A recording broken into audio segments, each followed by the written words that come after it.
In the pledge. I pledge allegiance to the flag of the United States of America and to the republic for which it stands, one nation, under God, indivisible, with liberty and justice for all. Okay, we only have one agenda item today. Tim Pertell is here from the Green Options Group. He has a presentation from the Department of Energy about Energy Transitions Initiative Partnership Project. Wow. Yeah. Okay, what That's the most impressive thing. You want to come up and do it? You want to come here? I've been reading all morning about it. Sit there, you wanna stand? You can do either. Whatever works for you. I can stand. Sorry. Thank you. Good afternoon. Yes, I'm Tim Pertell, Chair of the Cabo Island Green Options Advisory Committee. I'm here today representing our committee, who is interested in pursuing an application for a ETIP grant. I will explain what ETIP is and all of that in a moment, but I just want to say that there's no fee for this application. There's also no money received should we win the grant. It's actually expertise only. And also the actual application is fairly straightforward compared to most grant applications. And it's something that our committee can handle without having to tap into our town grant writer. We're actually in the middle of working on it now. So this is as Jerry said, but I'll repeat, this is a U.S. Department of Energy program called ETIP, which is the Energy Transitions Initiative Partnership Project. I will never say that one more time, just ETIP from now on. And this program provides technical assistance to help communities achieve energy resilience.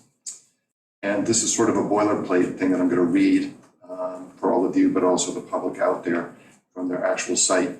ETIP defines energy resilience as the ability to anticipate, prepare for, and adapt to changing conditions and respond to, and recover rapidly from energy disruptions. ETIP employs a community-driven approach to identify and plan resilient, clean energy solutions that address a community-specific challenges. This approach combines the experience and expertise of local community leaders, residents, and organizations with the ETIP Partner Network.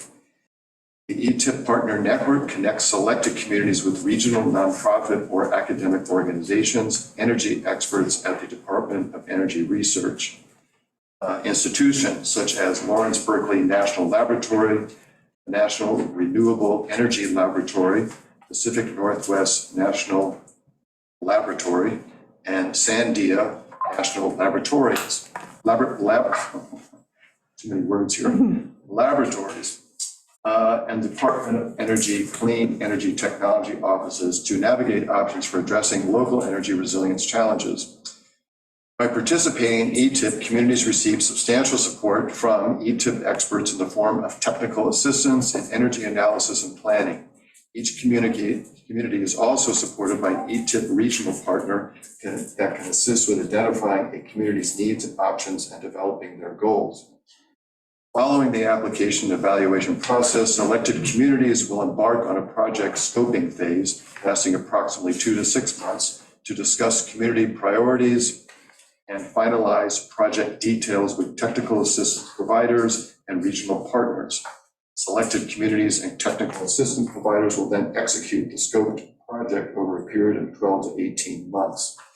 That's one thing, talk about the last 12 to 18 months is something I want to clarify with them. Because obviously as funding is needed, you need time to actually raise funds to realize these goals. So I just want to double check with them what precisely that means. The program focuses on remote and island communities. For example, the program recently has been working with 2 islands off the Maine coast, Eastport and Islesboro. Eastport, which has a year-round population of 1,300, has been exploring setting up a microgrid with battery storage, as well as tapping into tidal power. Of course, tidal power is of interest to us because anyone who's going across the South Ferry knows it could be a potential source of energy here. The island has been getting assistance from the National Renewable Energy Laboratory in and the Ocean Renewable Power Company, specifically for the tidal power research. Islesboro, which is 3 miles off the main coast, has been getting technical assistance to become 100% fossil fuel free. Their plan includes solar and battery storage. This goal builds on the island's ongoing efforts to achieve energy efficiency in their municipal buildings and school and other sectors of the community. Our committee is aware that the town has recently reached out to a DEC program for potential assistance with energy planning. I checked with our contact for that program to see if ETIP duplicated that program, and the response was actually the two programs are complementary. They will not be competing with one another. As part of the application process, we will need two stakeholders to submit a stakeholder support form. It's actually fairly short and uncomplicated. And since I see the town as being one of the stakeholders. What do you see as the other one, Tim? Well, it could be either the school, the library, or Meg had also wondered if. See if we get someone higher up in the county. They thought that would be a good idea. Yeah. This is not submitted by hand. It's actually, there's a link on the site which you could get to that point. Send. Look at.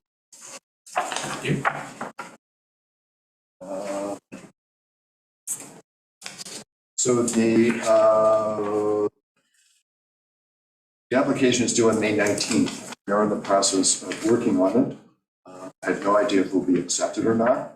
Again, no fee is involved. And we will take on the actual filling out of the application. We will not bring anything else.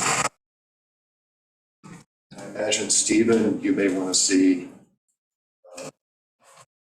all of this at some point. Yes. Okay.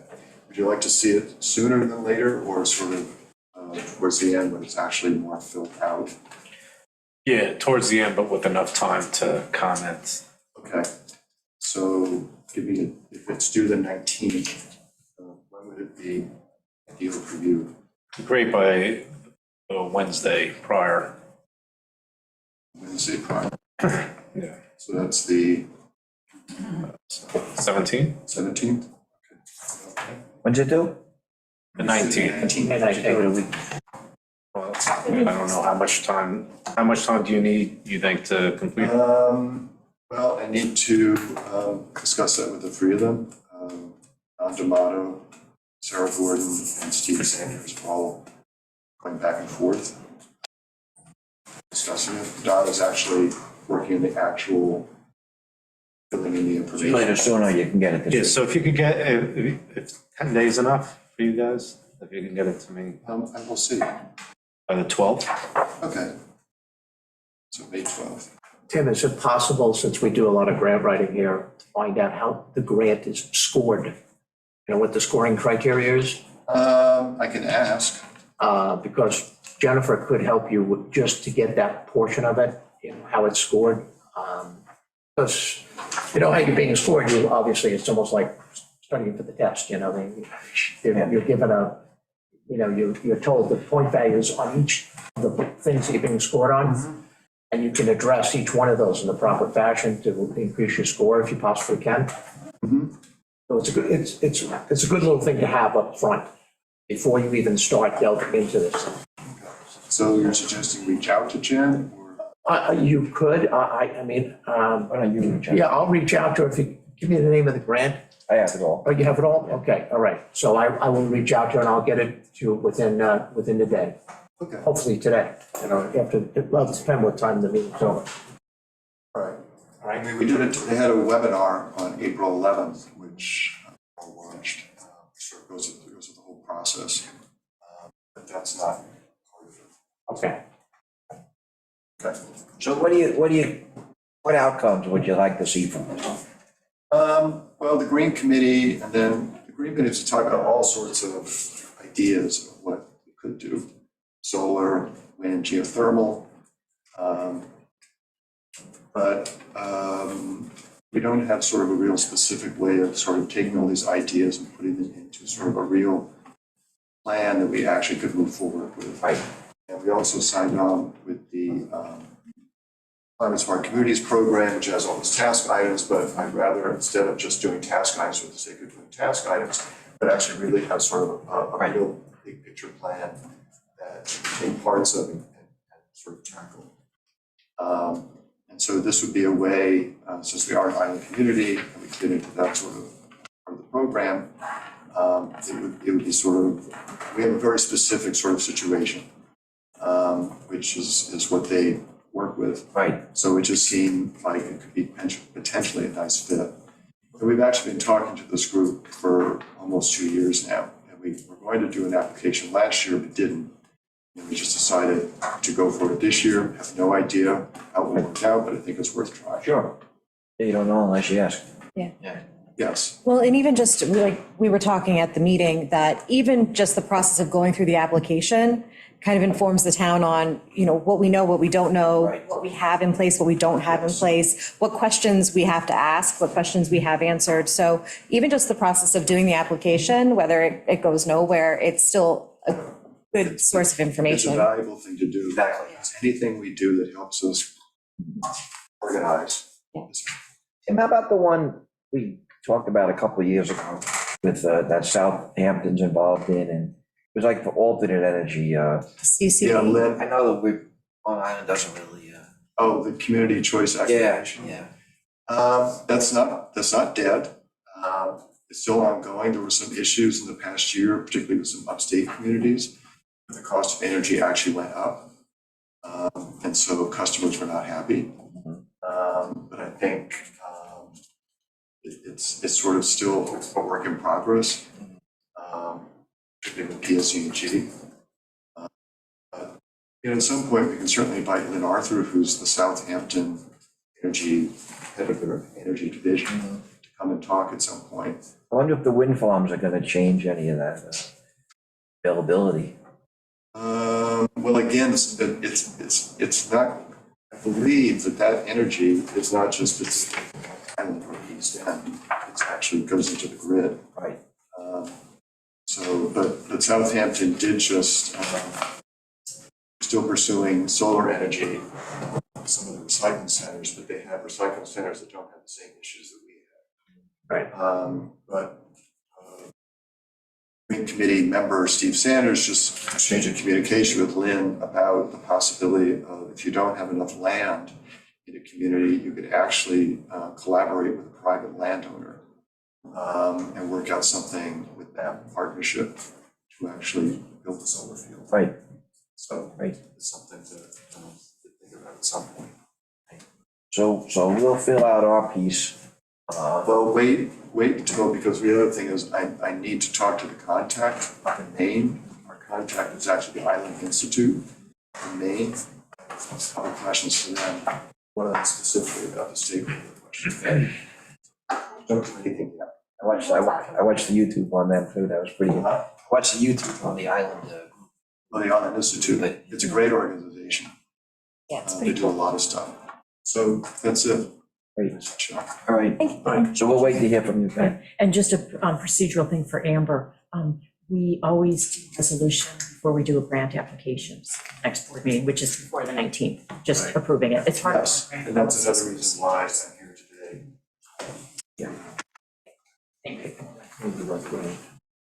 Yes, so we'll do that on the 16th, I think is our next. Yeah. Yeah, I think it's the 16th.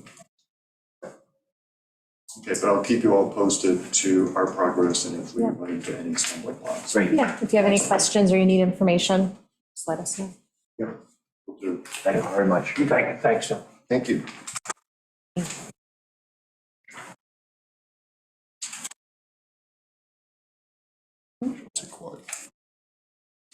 We're gonna have a special meeting to approve the businesses on town property, but before we do that, we'll go around the table. Hey, you have anything? Well, this weekend, BJ and I attended the Hay Beach Association annual, their little annual meeting. And so we discussed the comp plan with them, where we're at, what we've been doing, what the procedure is, how we're going to be moving forward, what they can expect and how they can get involved. And I think that went very well. Do they have any concerns or questions with the company? Not really concerns, just more questions about, how is it going to be implemented? How's it going to be followed through with? What's the scope of the changes? And, that answer we couldn't really give because we don't know yet, because it hasn't gone through the full vetting by the public. So we don't know exactly what people want to see changed or, what they want to stay the same. So it was more questions on process, procedure, and also kind of what types of recommendations are being made. Are they incredibly specific and detailed, or are they more broad focused? And, it's more of a broad focus questions, because a lot of the things that are going to be recommended require further investigation and, are going to need some expertise and probably some money. So that has to be worked out through the town board with the budget and, available consultants or experts, whatever it is, however we need to work it. So it was a good meeting. Good turnout? Good turnout. Yeah, there was probably about 40 people there, so it was good. Nice rainy Saturday, so we got a good turnout. And then, what else did I have? West Neck Water District had the meeting. Do you want to talk about the West Neck Water District, or? I wasn't there. Okay. Yeah, so West Neck Water District just had their meeting, updating people on what to expect. And so, the main has been put in. They've been working on flushing the main. And then nobody's hooked up. So the next phase is hooking up the individual homes to the main and putting in the meters. The meters that they're looking to use are on back order. So they're going to get it done as efficiently as they can. They're hoping to have it done before the holiday weekend. So we'll see, or around the holiday weekend. And then talked about the $500,000 Right. grant that they received. And then that's it for me. Jim? Very quickly, quick meeting with Sunset Beach yesterday. Well, it lasted a little over an hour, but it's an annual meeting held at police headquarters with chief and with the managers of Sunset Beach. Meeting went very, very well. I will tell you that noise problems in the past 2 years has been minimized thanks to their cooperation and emphasis on trying to control that music. Looking at wind direction, ending the music earlier, toning it down after a certain hour, putting the flaps down after 11 p.m., which kind of keeps the sound inside the place. We talked about the return rate of employees, that we have one of the highest return rates this coming year, and that's always good. Because the problem with these things is if you end up with 50% new staff every year, you end up with the same kind of problems because the other people just don't get it. So when you bring back 80+% of the staff, that really works to our advantage. Chief Reed talked about the alcohol check, which is done at all establishments throughout the island, not just at Sunset Beach. But, warn them very strictly because we ticket, and the tickets are pretty expensive. And you can end up losing your license. So it's nothing to mess with. So we're very serious about underage drinking and making sure that that does not happen. We talked about even ways people come in. Not everybody comes through the front door. Sometimes people will come in through side entrances or back entrances and things like that nature, but you're still responsible. Regardless of how the person enters the establishment, you're still responsible for everybody in there. And when in doubt, if the person looks young, ask for a proof again. Even though they're proofed at the door, at the front, ask for it again. We talked about the spillover out on the street. We're trying to control that so that when people come to see if they can get into the restaurant or get into the bar area or whatever questions they may have, that spillover is no longer going to be done on the street. That questioning is going to be done in the parking lot. So you'll enter the parking lot, there's an in and an out. I'll have a person there that will be able to take reservations and things of that nature to keep the flow of traffic moving on the street. Talked about beach cleanup. Town does a raking of the beach Monday and Friday at about 7 a.m. They also do a great job individually in that area, cleaning up their portion of the beach. We talked about the swim area being a little bit more defined with signage so that people that are not swimming outside the lifeguard area, it's got to be appropriate. It is a swim beach. We do have lifeguards on duty. Those are town lifeguards. We need to make sure that people are swimming in the correct areas there. They will have a setup of chairs and umbrellas. Remember, we kept that to a minimum. So they'll wait till around 10 a.m. We'll put out their 15 umbrellas and 30 chairs, two chairs per umbrella, when they set up at 10 o'clock. And then they fill in as people come out. Great news, Supervisor brought it up to the manager there about sharing the cost of the pump out at the trailer for the bathrooms. And right away, without hesitation, they offered to pay 50%. Jerry asked them for, pay half the cost. Every time we pump that bathroom out, it's about $750. We pumped it out 9 times last year. So, they'll, at the end of the year, based on our overall number of pump outs and the cost to us, they will pick up half the cost, which is nice. The vendors, we went over the vendors, where they're at, and went over that. The taxi service is something we talked about that's been a little bit of an ongoing problem where we're parking in front of the establishment. There is no permanent parking for taxi service there. We're going to try to run that a little bit out of the parking lot as well if a person is going to, just to keep the flow of traffic moving through that area. Talked about the food truck, where the food truck would be down near the pavilion and the bathrooms in a designated spot. And they also brought up the idea of the shuttle service to and from the boats. So we talked about that and how we could best go about that. Last night, and that was pretty much it on Sunset Beach. I do want to say that, they participate. This is, I think Jerry said 26 years. This will be their 26th summer here as a company on our beach. And the relationship keeps getting better and better and better, because communication gets better. They understand our needs, we understand their needs, and we try to cooperate and meet them, in the middle. I think it's working out very, very well.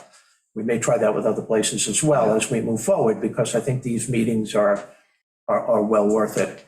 And they also sponsor, the cornhole tournament, and they participate in a number of fundraising events, open up their place. So even after the season is finished, we do have use of the place, for the major fundraiser for the Lions Club. So, I think that's a good situation. Last night we met as a WMAC. We went over 4 applications. One was a dock, the other 3 were moorings. The Carroll dock application was tabled. Platform is in poor shape. There's a lot of questions. They didn't meet the 25-foot setback. There was no hardship letter. Lacked a survey. That's just a few of the questions that we had. So we sent it back to them to address those questions. We did take a look at the 3 moorings.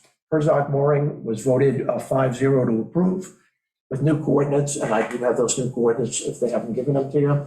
We looked at the Hogan one, 5-0 vote based on their coordinates, and then the Watt mooring application went through by 6-0. It's a larger vessel, 38-foot boat with a 5.5-foot draft. There's plenty of deep water there. It's a sailboat. But we also gave that new coordinates. So 2 of the 3 have slightly adjusted coordinates for their moorings. And then, of course, we talked about Matt Williamson made a presentation. He's a new member of the WMAC. And we took a look, he took a look at 4 different areas and made a report. One was on water quality reports, which overall, by the way, around Shelter Island is very, very good. We took a look at beach bacteria, where they test May through September. There's a swim component there, obviously, that they look. We have never had to really close down a beach here, thank God, because our bacterial levels have been well below normal. There's another part of marine, around the marine areas, different sites that we collected data. He collected data from 2010 to the present. And then the last one was PSP, which is paralytic shellfish poisoning. We have data from 2016 on. And that's based on fecal chloroform levels. So it was a very good report. The conclusions that we reached And by the way, he went into this in such detail as to look at rainfall on the day of collections and when the collections were made and the four conclusions we came to: the results are okay, but they're in an upward trend. So like anything else with Darien Tech and everything, we always look at trends. So if you isolate just on 1 year, it doesn't tell you a lot. But if you can take a look at what's happened in the last decade, decade and a half, and even though you're meeting certain levels, but you're ticking upwards, it's something to be concerned about. The second thing, we talked about gaps in testing locations and frequency and timing, so that we're trying to be more standardized when it comes to that. A third conclusion was increased testing may uncover issues, so there is more emphasis on increased testing. And number four was the different testing regimes require different identification sources. So I think Bill Garrity brought up the point about, well, we're getting all this data, we're starting to see trends. Where's the source? What's causing it? So there's got to be a little bit more effort in on looking for the source of these pollutions so that appropriate remediation measures can be taken. So it's a good meeting. I will tell you, Matt made about a 20-minute, 30-minute presentation with a printout. I have that available for everybody. So in fact, it is online, so you can go online and look at it. This morning we met for a grants committee. Just on this one. Yeah. Are we doing testing? Or aren't we gonna do some testing in Cockle Harbor or something? And who's we? Yeah, BJ had spoken with, well, what's the organization? Pep? Not No, No, it's, what do you call them, Surfrider, but that's not right. It's Cornell. Cornell, there's, no, yeah, Peconic Baykeepers, I believe. And they're gonna do Oh, right. water testing Correct. in Cockles for fecal coliform. Okay, so we actually picked that up last night. We're looking into our budget. I think there are 3 different sites that we're looking at there. One of them is that particular site.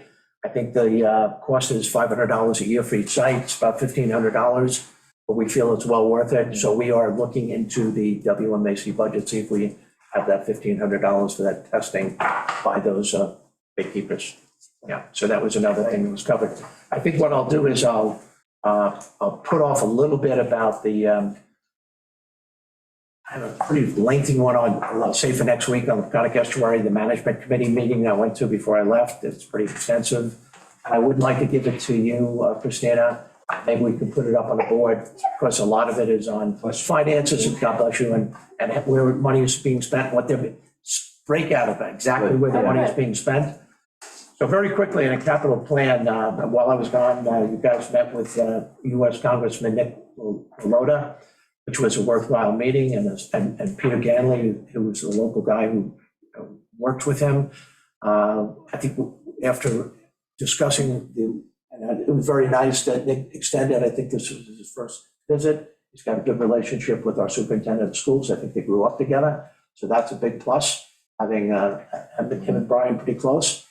But what will happen is, Jared, we talked about you having an opening, thanking him for attending. I was going to attack Real Point, and Jim was going to attack the Second Causeway, and we'll put it into a form of a letter and send it off to him. Fresh Pond, Joe was on this morning. We're in good shape. Timeframe is excellent. We're in a little bit of a pause now, but they're going to look at vegetation removal of some of the stuff around the pond. The larger project is going to be coming. We're looking at sampling bottom sediments and data collection. But that should be progressing very well. The one thing that we're waiting on there is probably how we're going to finance some of this stuff when we actually get to the project itself in terms of building up a platform, building the project, and how we're going to pay for that. But I think Fresh Pond is well on its way to, hopefully being resolved over the next decade. The water quality will definitely get better and better. Talked about ADA compliance. The first of 3 tasks have been completed. That was a very rough, that's what we got 2 weeks ago on Tuesday from Pam. She went over the kind of a rough sketch of what everything looked like. I think the town board was pretty much sold on that. That looked pretty good to us. It also dresses up Route 114 in a nice way. The second part of that will be a little bit more detailed. Second phase of this is going to be the actual design development phase, much more detail with materials, design choices, and things of that nature that will go on. And then the last phase of it is at the actual construction itself. So the ADA thing is moving along, progressing. It's going to take a little bit of time, but, we're moving in the right direction. Municipal wastewater treatment plant. I think Joe made an excellent recommendation to us. How about we talk about it a little bit? We'll spend some time at a town board meeting about, if we're going to rebrand this or reevaluate now that school has dropped out. Maybe we need to take a look at options, put our heads together and come up with, we know we've already done this a little bit. We do have several options available to us, but maybe if we brought PO in and we could take a look at those options about, if possible, looking at how to get more flow in there without the school. In terms of West Neck Water District, Banks just went over that. Main's totally in. The wonderful news for the 70 consumers is that $500,000. Thank you, Fred Thiel, for all your hard work and for the supervisor working side by side with him to try to get that money available. It was kind of a last minute request, but that does cut the project cost significantly. And the other thing was that we're having some difficulty with a couple of the wells. And, that's part of West Neck's, part of Suffolk County Water Authority's domain. So originally, before the Suffolk County Water Authority was in the air, that would be the cost to those 70 consumers to do that. So that they're not concerned with that cost, and that's going to be considerable. It's going to run probably a couple $100,000 to remediate those wells, and that's going to be picked up by Suffolk County Water Authority, which is very good news. As Meg said, we're into disinfectant phase right now. That should take about 2 weeks to rinse out the things, and then after that, 3 to 4 weeks in terms of connecting each and every consumer. This takes a little time. One thing I want to say there is entire roadways will not be closed like it was when we put the mains in. They'll put some cones out, probably work on 4 houses in that area that day, and then just move around the area. Shelter Island Heights Property Owners Corporation water treatment plant upgrades. Again, I think Joe came up with a very good, I think we need to circle back on this. I think one of the things, since Bridge Street is now such a big part of the equation for the town's investment in this plant, we need to sit down with people from the businesses on Bridge Street to find out, in fact, whether they're very interested in working with us to move on this. Because if we get some type of stumbling block there where half of the merchants don't want to go ahead with this, we need not go any further with this. But if we do get a majority of the people that, or all of the people, the businesses down there wanting to join us, and we would, then call Stella and revive that discussion with her. The community center across the way, the paving has been done. They not only paved the circle, but they paved the entire parking lot. It looks great. They raised the area up in front of that first step, so now it meets code. The only 2 things that remain there is the front door, which has remained here for the last year or plus, and the ADA ramp.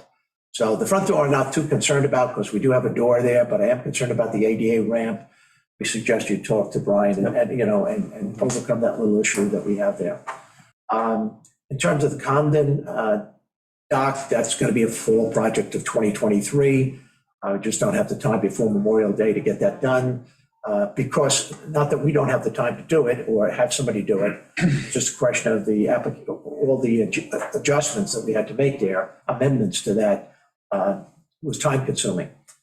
The last, very quickly, capital planning report went well. There's a spreadsheet worked on by the committee. It's on SharePoint. I did talk about the scale house over at the recycling center. That is something that I talked about it with supervisor and several people here.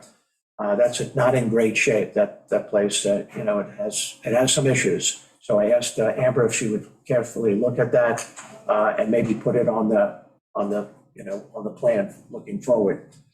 And the last thing, we talked a little bit about the facilities master plan, and that's important to us. So before we move on, a bunch of other things, we would love to get, you know, the facilities master plan moving on that. And hopefully we make some headway, you know, sometime later this year on getting that together. That was the entire report. Thank you very, very much. Thank you. Amber?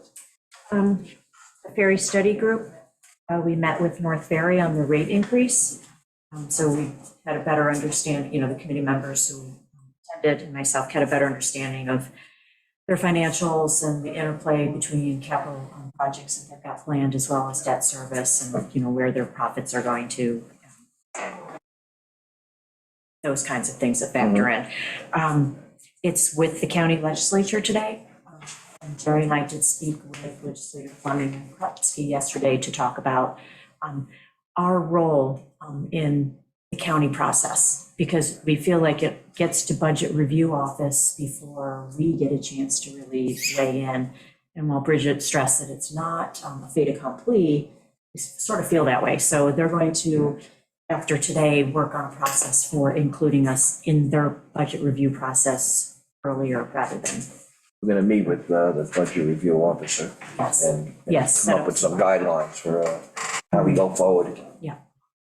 We also want to, right now, we just have 3 members on the Ferry Study Group, and we want to get it back up to full complement of people, because rather than just meeting when there's a rate increase before us, we want to, at a minimum, have every January, because that's sort of when the cycle starts. If North or South is going to put in a rate increase, January is the time frame. So we're going to just put on the calendar a set every January meeting with the study group and both ferry companies.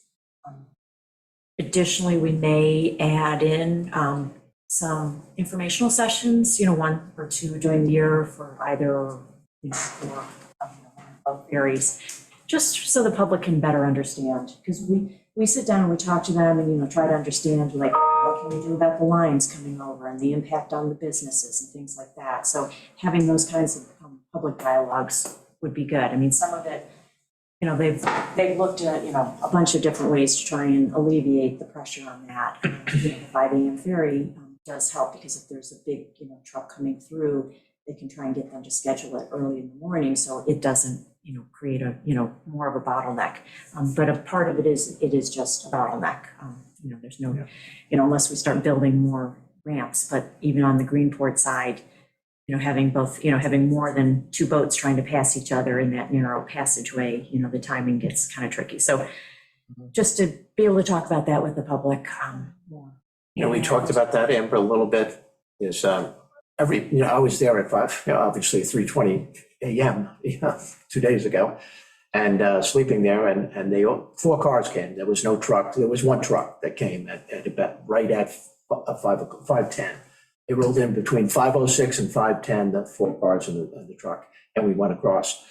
But there is that window between 10 to 6 and 9:30. There's about 3.5 hours where a lot of people come straight on through. You know, the people have figured out the backup time. We got 5 guys, you know, working on a job in Montauk or East Hampton. They come North Fork, they save 40, on the average about, they figured out 45 minutes than going South Fork. So they come that way. Maybe there's a process where you charge them more or something when they're coming through. I don't know. There's a threshold. Once that line gets so bad and they lose that 45 minutes, we'll end up losing it, because we talked last night it came up last night at the meeting at WMAC about what happened if they came up with a 5th large boat or a 6th large, you know. Well, the more you accommodate it, the more traffic that comes, you know, because the South Fork is such a bottleneck. Until you solve that problem, you know, and I don't know how you solve the problem unless more and more electricians, painters, carpenters live out here, out in the east, because most of them come from Western Suffolk or mid part of Suffolk County, and they travel early morning, and it's a nightmare. It's starting to look like the problem in the old days when Nassau emptied into Queens trying to get into the city to work. And now it's just, they were going west, and now these people are coming east. It's something that, transportation-wise, we really need to take a look at, how we can better accommodate, the traffic. Traffic is an issue. But that's all they had. We want to advertise for those open spots on the committee. And that's all. Okay, Jim mentioned that the congressman was here last week. Amber and I met with him, with the chief and with Brian Sherman. And, we explained to him our needs and how we kind of get overlooked all the time because we're so small. And he explained to us what they look for in their applications. Yeah, I was going to say, just getting my notes back. Yeah, it has to have some sort of federal nexus. The days of, of course, sort of the pork barrel money are over. It has to have some sort of tie-in. So if it's infrastructure, that's good. If we can also address some FEMA exposure so that ultimately it saves the federal government money by giving us money for some project. So that's where, if we're going to ask for money on that front, we need to have those kinds of tie-ins. And he gave us one of his staff name to have Jen, our grant writer, get in touch with, Yeah, just to go over a few things. the legislative director.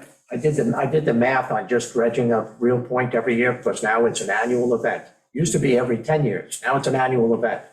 Every 4 years in a row, you spend about $125,000. And on the 5th year, you spend $1 million in going to a hydraulic dredge. And the 6th year through the 9th year, you go back to 125. Then in the 10th year, you go back to $1 million. If you add that all together, it's $3 million in a decade.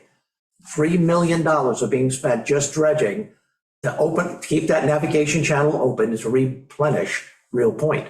Well, wouldn't it be nice if the Army Corps of Engineers came in, we designed something where they picked up, forget this 2/3, 1/3, because if you're talking about $1 million project, it's not so bad. But if you talk about a $10 million project and a third of that, you're stuck with $3.33 million.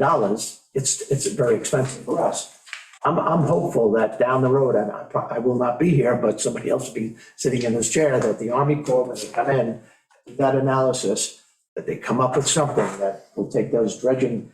We're not paying for it directly, but we are. And Suffolk County money, the real county tax, is being used to the tune of about $10 million, $3 million every 10 years. That's a lot of money. Yeah. The fix would, in 2 decades, and by the way, that money is just getting more expensive. And the fix, if you spend $6 million on a fix, that would solve a lot of the issues. So we have a lot of things in the pipeline. The grants committee is capital planning, has been, trying to organize look to the future. The chief and the highway superintendent just wrote a letter to the Department of Transportation. They have to review 114 State Road, and they paved the south side twice, more than they paved at all. But we also want to look at maybe widening the road, the shoulders, some type of bike access. So we sent that letter, and we forwarded to all our representatives. Hopefully we'll hear something. That would be huge. Okay, Stephen, you have anything for us? No, Mr. Supervisor. Amber, you have anything? Anybody in the audience have anything? No. Okay, we're gonna make a motion. We close the work session and go into a special meeting to approve the business on town property applications. Second? All those in favor? Aye. Okay, we're gonna have to read each one of these because each one for each business is a little bit different.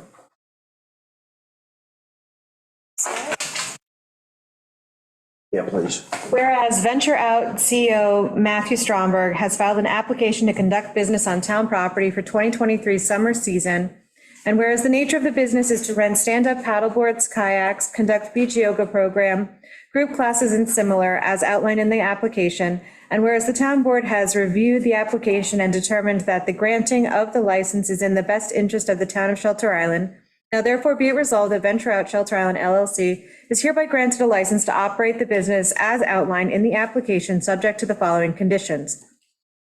A, the business shall be located as outlined in the application. B, the location of the licensee's business is subject to review and adjustment by the Shelter Island Police Department and the Shelter Island Highway Department. C, the business operation shall not exceed the period between May 1st and October 10th, 2023. D, the hours of operation cannot exceed 8 a.m. to 7 p.m. E, the operation area of business cannot be larger than 20 foot by 20 foot. F, the requested tent cannot be larger than 10 foot by 10 foot. G, proposed storage locker shall be located within the 20 foot by 20 foot area. H, there shall be no parking spot guaranteed in connection with this application. I, the licensee shall not cone off parking spots at any time exceeding 10 minutes. J, the licensee is responsible for daily disposal of the trash created in connection with the operation of the business. K, the disposal of this trash shall be different than receptacles provided by the town at the beaches. L, the licensee shall obtain appropriate certificate of liability insurance to satisfaction of the Town of Shelter Island insurance broker. M, the licensee shall submit $250 application fee to the town clerk. N, the license is subject to the execution of a commerce on town property agreement. Be it resolved that the Town of Shelter Island reserves the right to revoke this permit at its discretion. So moved. Second. All those in favor? Aye.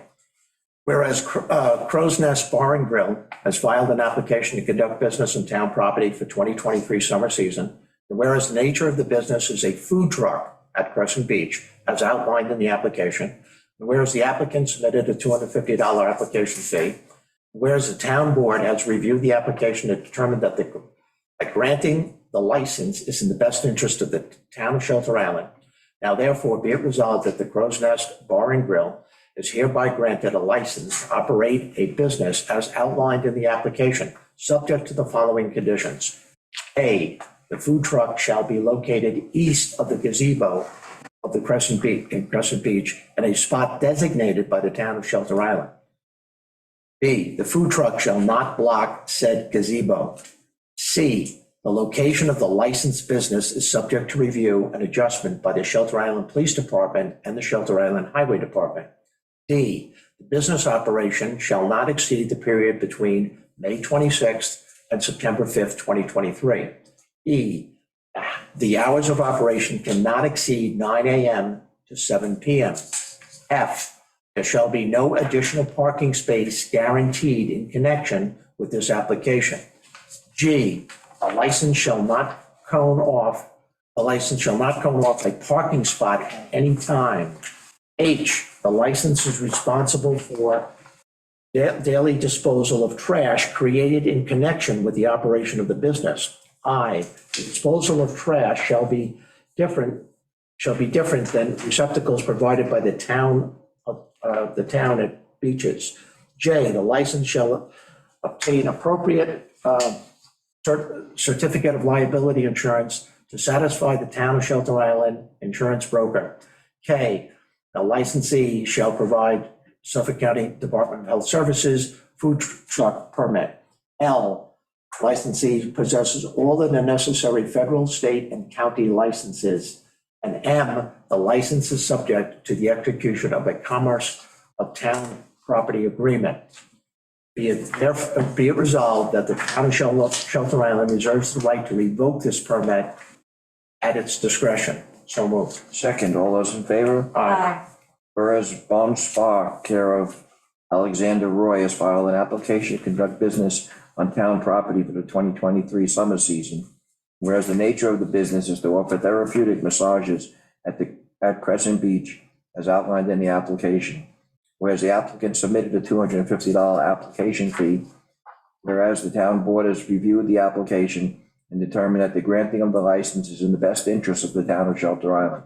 Now therefore be it resolved, Bon Spa is hereby granted a license to operate business as outlined in the application, subject to the following conditions.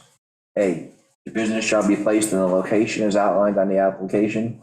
B, the location of the licensee's business is subject to review and adjustment by the Shelter Island Police Department and the Shelter Island Highway Department. C, the business operation shall not exceed the period of May 26th and September 11th, 2023. The hours of operation shall not exceed 9 AM to 7 PM.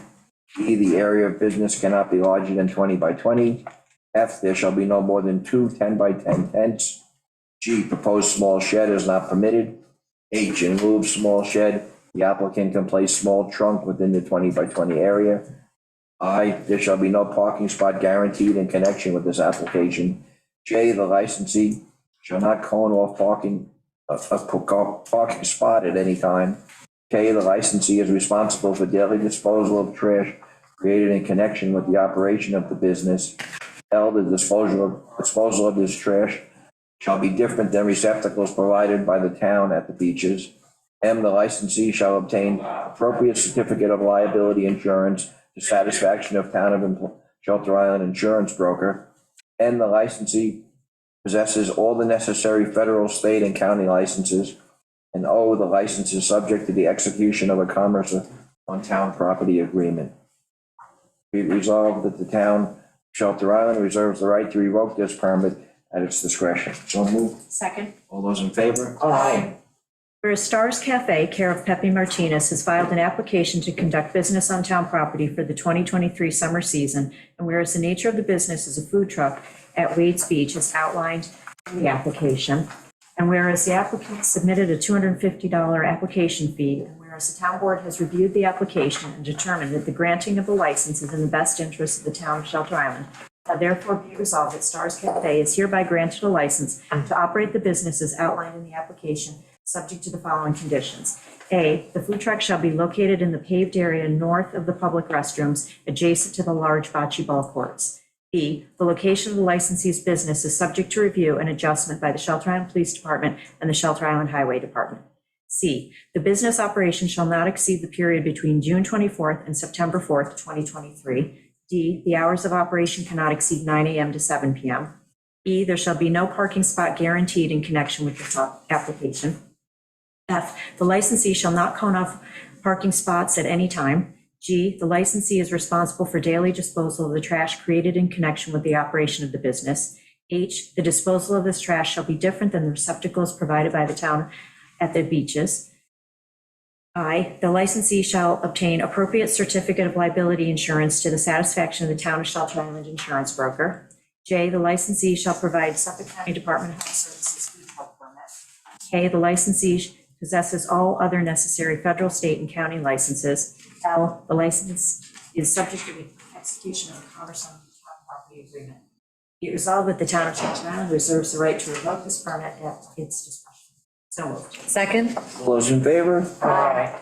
Whereas Rideshare LLC, care of John Iker and David Witzke, has filed an application to conduct business on town property for the 2023 season, whereas the nature of the business is a launch service at Crescent Beach as outlined in the application, and whereas the applicant submitted $250 application fee, whereas the town board has received and reviewed the application and determined that the granting of the license is in the best interest of the town of Shelter Island. Now therefore be it resolved that Rideshare LLC is hereby granted a license to operate that business on, as outlined in the application, subject to the following conditions. A, the proposed 10 by 10 tent shall be located on the east end of Crescent Beach. B, the location of the licensee business is subject to review and adjustment by the Shelter Island Police Department and Shelter Island Highway Department. C, the area of business beach setup cannot be larger than 20 by 20. D, the requested tent cannot be larger than 10 foot by 10 foot. E, the business operation shall not exceed the period between May 19th and September 18th of 2023. F, there shall be no parking spot guaranteed in connection with this application. G, the licensee shall not cone off any parking spot at any time. H, the licensee is responsible for daily disposal of the trash created in connection with the operation of the business. I, disposal of this trash shall be different than receptacles provided by the town at the beaches. J, the licensee shall obtain appropriate certificate of liability insurance to satisfaction of the town of Shelter Island insurance broker. K, the licensee possesses all other necessary federal, state, and county licenses. L, the licensee is subject to the execution of a commerce on town property agreement. Be it resolved that the town of Shelter Island reserves the right to revoke this permit at its discretion, and be it resolved that due to the nature of the business, the town of Shelter Island will not limit the hours of operation. So moved. Second. All those in favor? Aye. Whereas Kayak Shelter Island LLC in care of Adam Mills filed an application to conduct business on town property for 2023 summer season.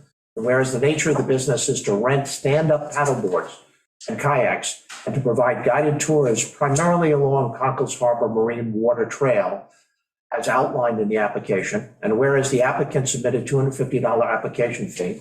And whereas the town board has reviewed the application and determined that granting of the license is in the best interest of the town of Shelter Island. Now therefore be it resolved that the Kayak Shelter Island LLC is hereby granted a license to operate the business as outlined in the application, subject to the following conditions. A, the business shall be located at the end of Burns Road as outlined in the application. B, location of the licensee's business is subject to review and adjustment by the Shelter Island Police Department and the Shelter Island Highway Department. C, the business operation shall not exceed the period of May 1st through November 30th, 2023. D, the hours of operation cannot exceed 9 a.m. to 7 p.m. E, there shall be no parking spot guaranteed in connection with this application. F, the licensee shall not cone off parking spot at any time. G, the licensee is responsible for the daily disposal of trash created in connection with the operation of the business. H, the disposal of this trash shall be different than receptacles provided by the town at the beaches. I, the licensee shall maintain appropriate certificate of liability insurance to satisfaction of the town of Shelter Island insurance broker during the duration of the permit. N, the licensee shall remove all equipment daily. N, the license is subject to the execution of the commerce of town property agreement. Be it therefore resolved that the town of Shelter Island reserves the right to revoke this permit at its discretion. And be it resolved that the storage equipment on town properties is prohibited. So moved. Second, all those in favor? Aye. Whereas Mehmet Sevher, DBA Mr. Softy, has filed an application to conduct business on town property for 2023 summer season. And whereas the nature of the business is an ice cream truck as outlined in the application, whereas the applicant submitted a $250 application fee, whereas the town board has reviewed the application and determined that the granting of the license is in the best interest of the town of Shelter Island. Now therefore be resolved that Mehmet Sevher is hereby granted a license to operate the business as outlined in the application, subject to the following conditions. 1, the business operation shall not exceed the period of May 1st through October 10th, 2023. The hours of operation on town property cannot exceed 9 a.m. to 7 p.m. C, there shall be no parking spot guaranteed in connection with this application. D, the licensee shall not cone off a parking spot at any time. E, the licensee is responsible for daily disposal of the trash created in connection with the operation of the business. F, the disposal of this trash shall be different than receptacles provided by the town at the beaches. G, the licensee shall obtain appropriate certificate of liability insurance to the satisfaction of the town of Shelter Island insurance broker. H, the licensee shall obtain beach parking permit to park at the town beaches. I, the licensee shall park on the west side of the Wade's Beach parking lot. J, at the Crescent Beach, the licensee shall park only at the parallel parking spots at the west end of the beach with the retail window facing the sidewalk and the water. K, the license is subject to the execution of a commerce on town property agreement. Be resolved that the town of Shelter Island reserves the right to revoke this permit at its discretion. So moved. Second. All those in favor? Aye. Whereas Karen Garcia Springer has filed an application to conduct business on town property for the 2023 summer season. Whereas the nature of the business is to resell prepackaged organic drinks, kombucha, bottled water, and organic ice pops out of a Volkswagen van as outlined in the application. And whereas the applicant submitted a $250 application fee, whereas the town board has reviewed the application and determined that the granting of the license is in the best interest of the town of Shelter Island. Now therefore be it resolved that Karen Garcia Springer is hereby granted the license to operate the business as outlined in the application, subject to the following conditions. A, the business operation shall not exceed the period between May 29th and October 9th, 2023. B, the hours of operation on town property cannot exceed 9 a.m. to 7 p.m. C, there shall be no parking spot guaranteed in connection with this application. D, the licensee shall not cone off a parking spot at any time. E, the licensee shall obtain a beach parking permit to park at the town beaches. F, the licensee is responsible for daily disposal of the trash created in connection with the operation of the business. G, the disposal of this trash shall be different than receptacles provided by the town at the beaches. H, the licensee is limited to sell products outlined in the application.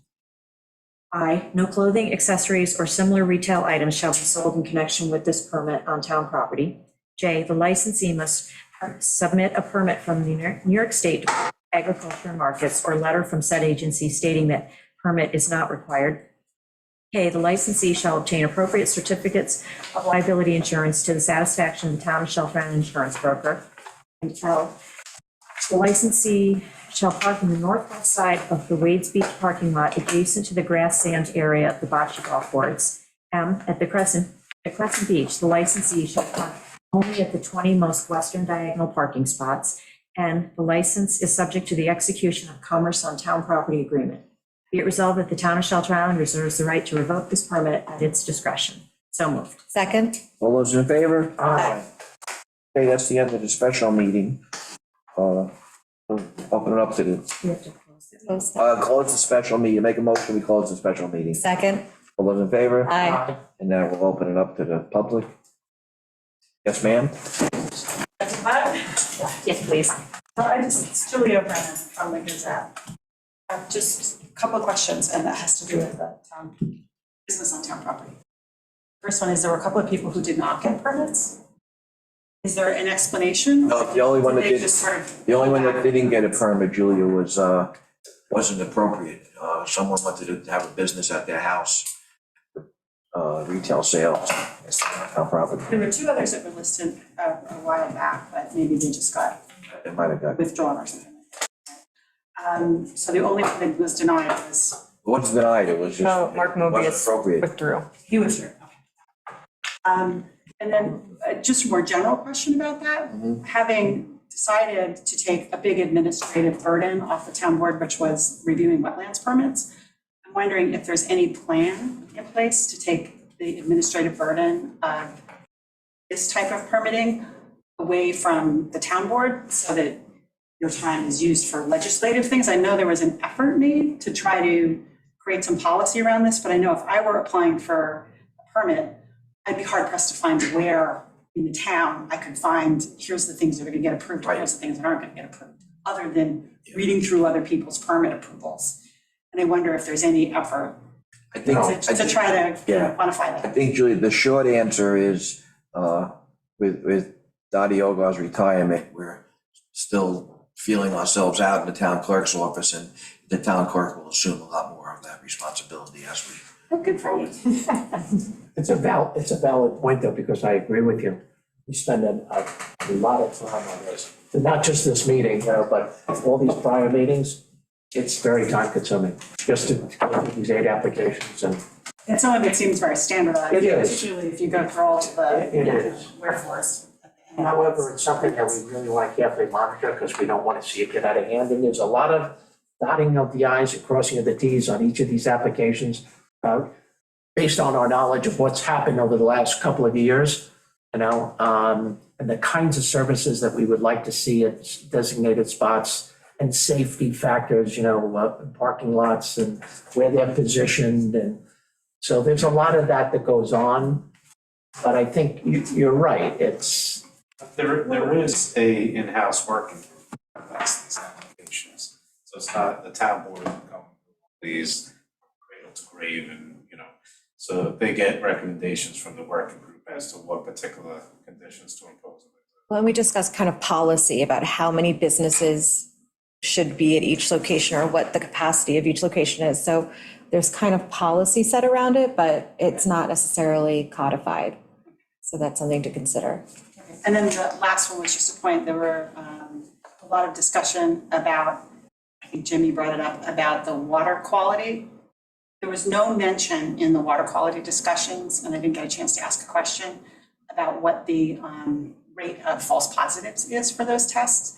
And the tests that did come back positive, it was less than 3% of all the tests ever done for many decades. was less than 3%, and I think probably the false positive rate is at least going to be 3%. And so I worry that the idea that there's this conversation out there that somehow there's an upward trend in these things needs a little qualification. Yeah, Good point.